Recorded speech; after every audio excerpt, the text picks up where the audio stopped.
family reunited after 6 months separation. 6 months of loneliness and waiting. 6 months from the boy grown twice as tall. 6 months away from the new baby. The men are Navy flyers. The place is Rhode Island. The time is early spring. Soon it will be summer. But for these men, it will be a second summer. A season of picnics and baseball, barbecues and beaches. Yeah, that's my airplane. That's right, that's Daddy's airplane. Behind them are a summer and a mission that belong to another world.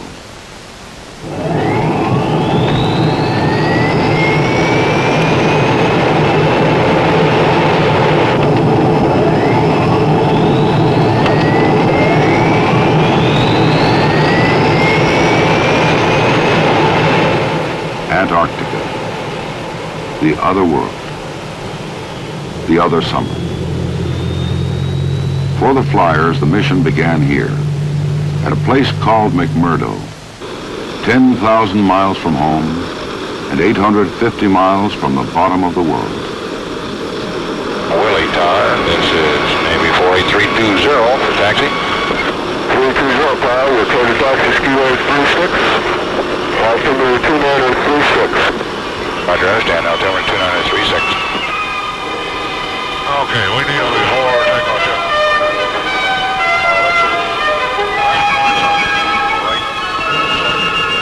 Pressurization. Autopilot off. Flaps are 750. Flight controls. Hydraulic pressures and quantities. Pressures check. Quantity check, sir. Ground idle. Released. Before takeoff checklist complete. Ready to go.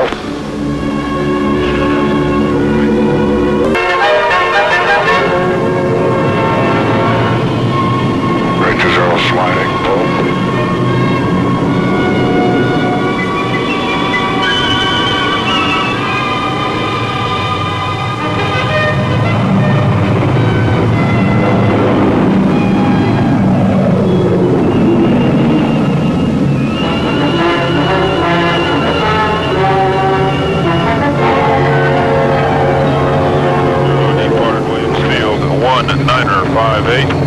Climbing to flight level 280, estimating Bravo 12036. We have 13 souls on board. Copy. A flight to the South Pole. The plane is a Hercules that can carry its own weight. Its 4 propellers driven by powerful jet engines. This flight and all others help support the activities of the National Science Foundation. Its purpose is to deliver supplies to the research station at the South Pole. Necessities for a scientific outpost wholly dependent on the outside world. Food, fuel, scientific instruments, mail from home.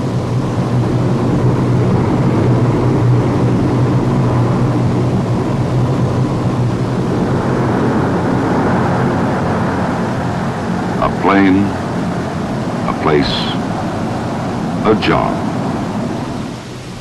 Flight is much the same everywhere on Earth, but here, aviation requires special skills.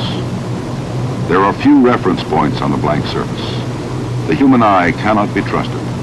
The pilot relies on instruments to judge his height above the ice, the distance to a mountain. The navigator is led by the position of the sun and lines on the chart. The crew is proficient in Antarctic flight. The plane is well equipped for this special task. The pilots are veterans who have flown in war and now bring their years of experience to the peaceful challenge at the bottom of the world.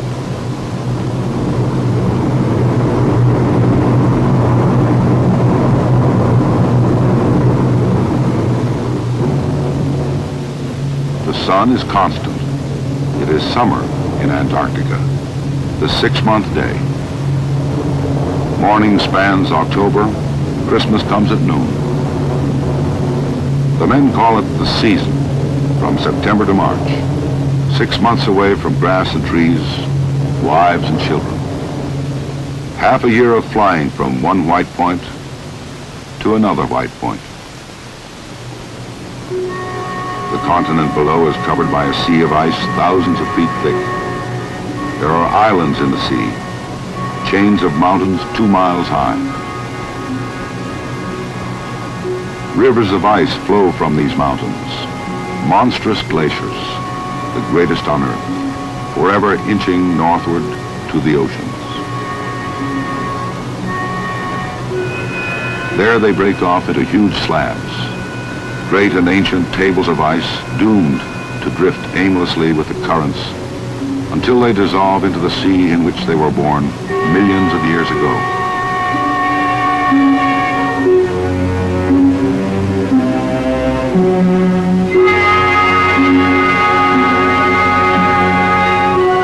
Here, 9/10 of the world's ice gleams in splendor, and temperatures plunge to more than 100 degrees below zero. The weather is the worst on Earth. Storms born in the interior roar full-grown at hurricane strength to the coast. Men, caught by these furies, have perished a short distance from safety, martyred by a continent. Raoul Amundsen, the first man to stand at the South Pole, told a young U.S. Navy commander, the airplane alone can triumph in Antarctica. In 1928, that young officer, Richard E. Byrd, set out to prove the great Norwegian's prophecy when he led the first large American expedition to the Antarctic. Byrd intended an important role for the airplane. His Ford trimotor, named the Floyd Bennett, was one of the largest and most proven planes of its day. From the beginning, it was a struggle. The party labored to bring its fragile machine to shelter and safety. The elements were a constant threat, but the men protected the Floyd Bennett as best they could, and the plane survived.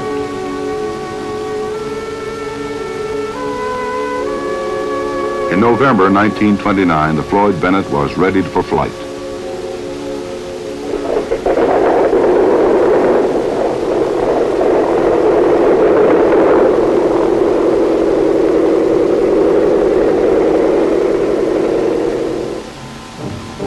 From the base camp at Little America, Byrd planned to fly over the South Pole. He intended to photo map his route with a specially adapted aerial camera. After months of arduous preparation and planning, he was ready for the most significant test of the airplane in Antarctica.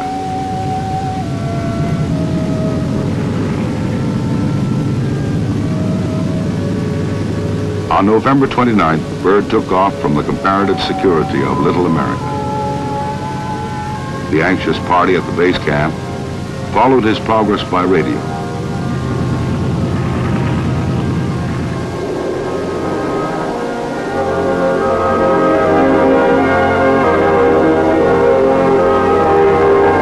The plane performed correctly. Everything went well. In the cramped interior, spirits were high. Success was imminent. It was an historic moment. The Floyd Bennett at 90 degrees south. The South Pole. Byrd dropped the United States flag at the exact spot. It was an ambition achieved and a dream realized. The pole flight was a success. The future of aviation in the Antarctic was assured, and in the history of exploration, there was another entry. His exploit marked the beginning of great progress in Antarctica and signaled the end of the long and tortuous treks of the dog teams. It meant the end of a dramatic and heroic era. Man and his hardy animals pitted against the great white continent. Man had wings to lift him above the white mass. The airplane would set Antarctica in perspective. In the 1930s, Byrd returned to the white continent with other aircraft, but it was apparent that the airplane was far from secure. During these years, several airplanes were battered and wrecked as Antarctica resisted intrusion. The pole flight was a breakthrough, but by no means a conquest.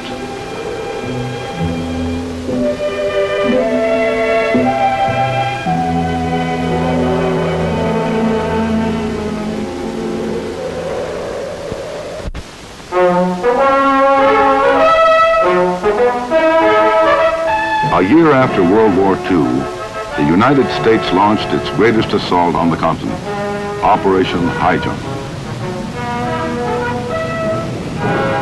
From an aircraft carrier, the USS Philippine Sea, airplanes were flown into the continent for the first time.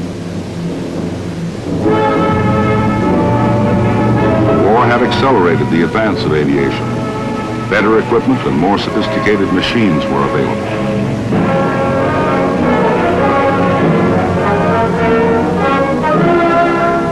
The task force brought many types of aircraft, and some proved more suitable than others. It was soon apparent that ski-equipped, land-based aircraft were best for the mission on the ice.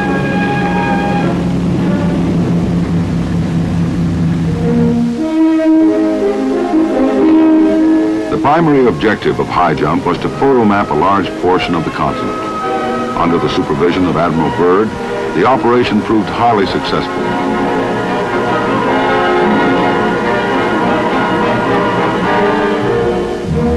After an interim of 7 years, America returned to the Antarctic with Operation Deep Freeze, and a lexicon of new aircraft were employed.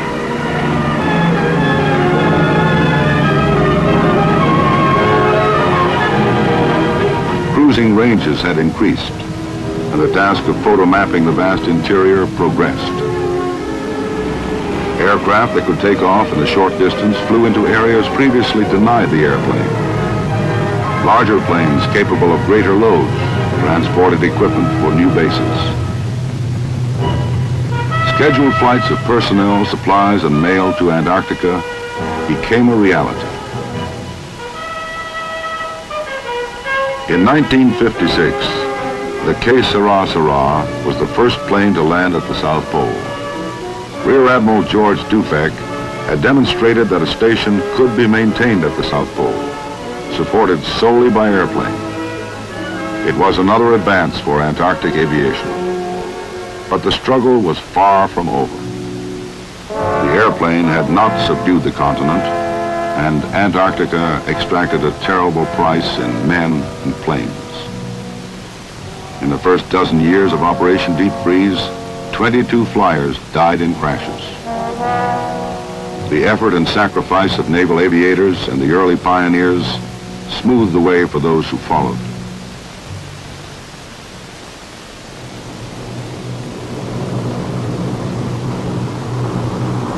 Today, the flight to the South Pole is almost routine. Rickety-rack to the pole and back, the crew calls it. Anybody want coffee? Yeah, I'd like coffee, please. Now the plane crosses in minutes a glacier that took dog teams a month to traverse. The crew is secure from the cold, wrapped in a pressurized cocoon, while the plane cruises free of turbulence, miles above the surface. Below them now, the great polar plateau. Thousands of square miles, barren, flat and white, broken only by the wind. Pole Station is only a few miles away. Pole GCA, this is Navy 3820. We're 75 miles out at this time. Flight level 280, inbound on a heading of 352, requesting descent, over.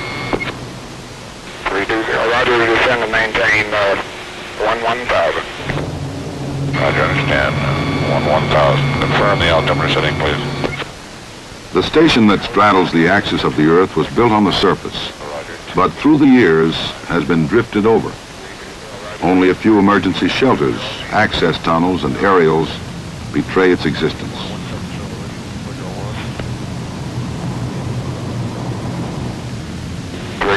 Field elevation 918. Roger, understand. Field elevation 9,180. 320, you'll be making approach skiway 2, which is 13,500 feet after touchdown. Then you're cleared for an approach at Pole Station. The weight of the ice is gradually crushing the station. Soon it must be rebuilt, Hydraulic pressure. perhaps to be drifted over and crushed again. 15, maintain 10,700.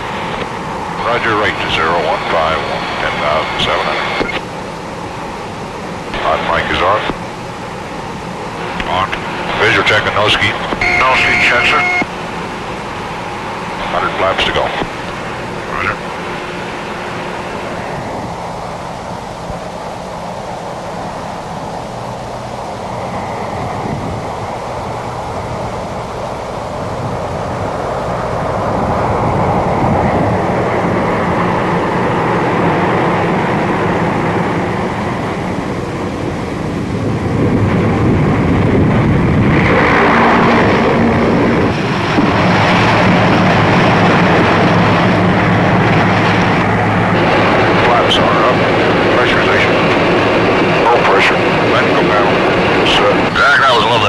Toward the end of the skiway. I think next time we come in, we better land about 1,000 to 1,500 feet farther down. Say that nose ski a little bit. 320 will remain here only a few minutes, just long enough to unload its cargo. Engines must be kept running. Lubricants might freeze in moments if not kept circulating. Jack will taxi up to the forward fuel bit there, the forward hose, and drop all this fuel.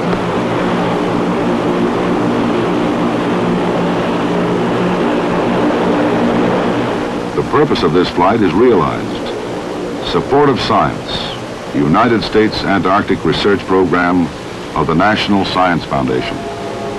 Here is one of the greatest natural laboratories in the world, frozen in time, unchanged for 2 million years. Scientists work in this suspended environment, looking leisurely into the past, searching for clues that may help shape the future. The atmosphere here is the thinnest and clearest on Earth. Radios pick up exceptionally strong signals from outer space. Glaciologists, geologists, meteorologists probe and study. Special attention is given to weather in the belief that the entire world may be affected by weather that originates here. 4 Hercules aircraft support the scientific program that ranges over a continent almost twice the size of the United States. The squadron logs more than 1,000 hours a month in the seasonal rush to supply the stations and transport the science parties to wherever they need to go, often into areas where no man has ever been.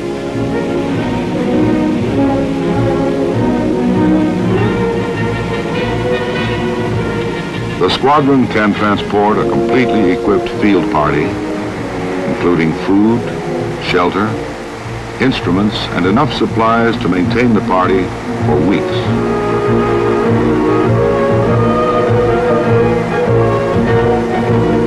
Like the early pioneers, they will be alone against the continent until their work here is complete.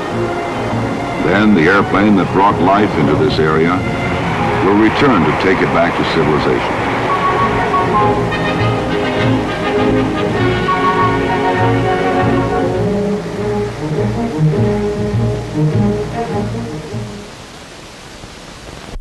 For the crew of this Hercules, it is time to depart from South Pole Station.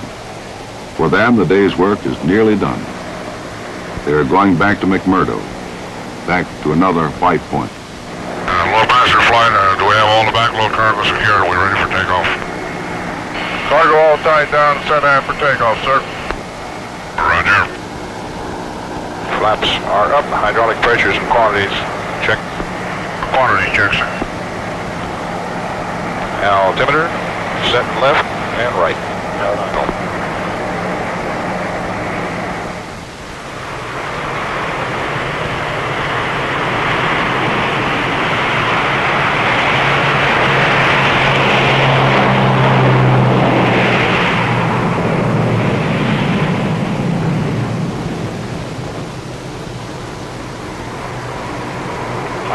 Marcus 320, off pole down 0713, going to flight level 310, estimated McMurdo 1013. Now, the plane does the work. The flight crew keeps watch. The monotonous drone of engines is tiring. The brilliant scenery has become dull and repetitious to them. They describe such flights as hours and hours of boredom, interrupted by moments of stark terror. Well, I'll be glad to get back in a hot meal under my belt and a cold beer and let the B crew take this thing for a while. Where are they They scheduled look to go? forward to a McMurdo, a change from the routine of flying. When they arrive, they will rest, but the airplane will not. The B crew prepares to take over. This is the second shift, facing 18 hours or more of constant sun, thousands of miles crossing and recrossing uncharted stretches of the interior. So we just after Friday night Christmas, you'll have the 10,000 hours on it. It will be nice. Soon they will leave behind the meager comforts of McMurdo, the largest station in Antarctica. It is a frontier town on the edge of the last frontier. To the crews, it is simply the hill. Quarters are simple, recreation is limited. Time off is pursued relentlessly, anything to make it pass quickly, remembering the other life 10,000 miles away. Oh, look at that. Get him. Gotta get him. The flyers admit that conditions are good under the circumstances, better than during the early days of deep freeze. Still, they say, an hour in the air is an hour off the ice. The airfield, Williams Field, is a short distance from McMurdo. Scratched from solid ice 40 feet above the waters of the Ross Sea, Williams is gradually going to sea, a part of the ice shelf on which it rests. In the unending daylight, operations continue round the clock, for this is truly a race with the sun. It is the culmination of Admiral Byrd's dream. I am hopeful that Antarctica, in its symbolic robe of white, will shine forth as a continent of peace, as nations working together there in the cause of science set an example of international cooperation. Explorer, scientist, dog team, and airplane, all have combined to open Antarctica and its secrets. But while we may uncover Antarctica, the continent cannot be tamed. We got a weather report in from McMurdo. Ceiling's now 300 feet. Visibility has dropped to 3/4 of a mile. Wind is still out of northwest, picking up with gusts of 30, and blowing snow has commenced. Okay, well, looks like we got a storm moving in from the north. We're going to have to go on in. We don't have no fuel to go back, so let's just hope it doesn't go down much lower than that. The continent reigns supreme, and its weather is a mighty symbol of authority. To the grid north and west. The winds out there are 360 at 30, gust to 46. Man cannot control the weather here. He tracks it from outer space, measures, analyzes, diagrams, and computes it. Still, the violent temper of Antarctica rises without warning. Winds scoop loose snow from the mountains and hurl it at the coast. A great white cape spreads across the sky, sweeping away all definition. When storms are detected, flights can be canceled. But when the storms build unexpectedly, sometimes the plane is caught aloft. Now the flight becomes more than routine. S320, repeat your last. Roger, time. Left 090. Maintain 2000. Roger, left to 090, maintain 2000. Now if you bring east about another mile, then turning you northeast about left, get down to 1,200 feet.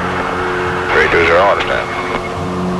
320, turn left to 030. Maintain 1,200 volts passing altitude. This is what the flyers have trained for. 30, descending to 1. All the hours of practice are here given the crucial test.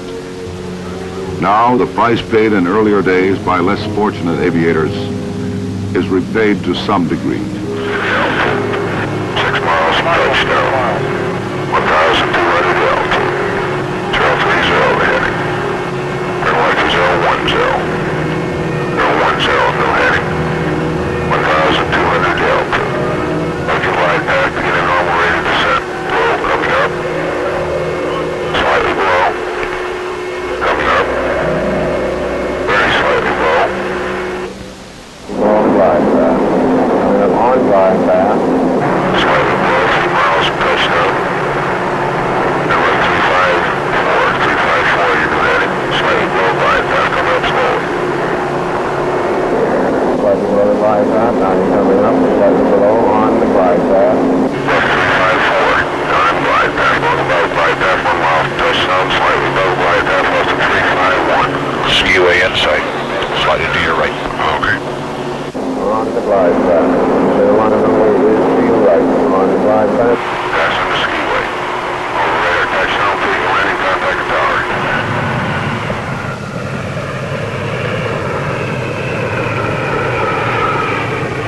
320 is on the deck after GCA for a right turn off.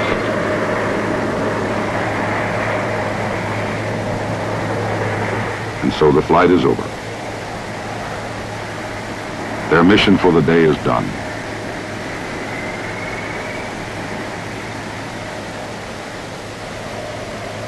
For this crew, it is the end of a working day. Soon it will be the end of another season. Too much more of this to put up with. Another month and a half, and we'll be back where it's warm again. There's Daddy over there. There's Daddy. There's Daddy. Now it is time for the second summer. A summer of gentle showers instead of blizzards, of bathing suits instead of parkas.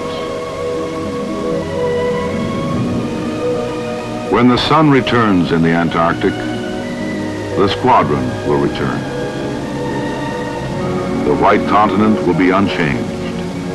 Flight will always be hazardous there. No matter what machines may come, the greatest defense against the dangers will be, as it has been, the skill, experience, and courage of the Navy flyer.